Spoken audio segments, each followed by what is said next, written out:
In this video, we will guide you on how to replace the screen of your BackView 5500 Pro smartphone. It is a simple and cost-effective repair that you can do at home with some basic tools and skills. All you need is a heat source, a plastic pry tool, and a new screen.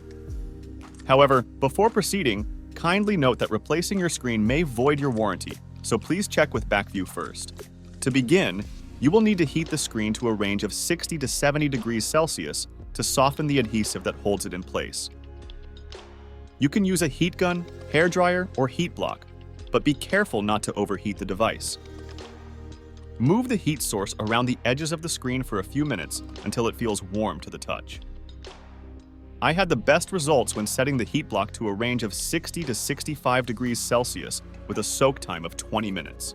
Next, insert a plastic pry tool between the screen and the frame and gently lift it, starting from one corner and working your tool around the screen edge. You may hear some cracking sounds, but don't worry, it's normal. In my case, careful removal of glass pieces around the edge, paying careful attention to the top camera and sensors. Just be careful not to damage the cables that connect the screen to the motherboard. It is important to avoid using metal tools or applying force to the screen, as this can further damage the screen or cause scratches and dents to the frame. Instead, gently work your way around the screen until it is completely detached from the frame. Be careful not to pull the screen too far from the frame, as it may cause the connector to detach. Once free, disconnect the screen cable, which is secured by a metal bracket. Use a Phillips screwdriver to remove the bracket and use a plastic pry tool to remove the ribbon cable connector, starting from the middle with even pressure in a twisting motion. Now that the screen assembly is removed, it's time to remove the old adhesive. This step is crucial to ensuring that the new screen lasts longer. Any leftover adhesive, dust, or unevenness of the inside bezel will cause the new screen to have pressure points and fail. Removing all the adhesives is a time-consuming process.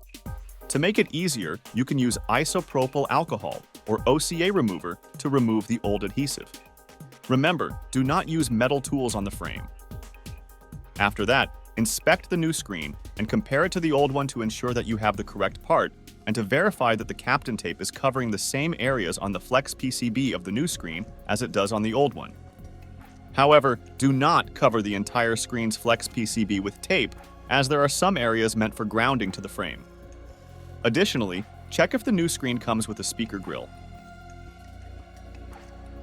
We can now test the device and the screen before fully reassembling the device. It may take some time for the device to power on, so be patient. While you wait to test the screen, use plastic shims or a credit card to keep the screen from pressing into the new adhesive. Once everything is working, remove any films or shims and firmly press the screen into place with even pressure.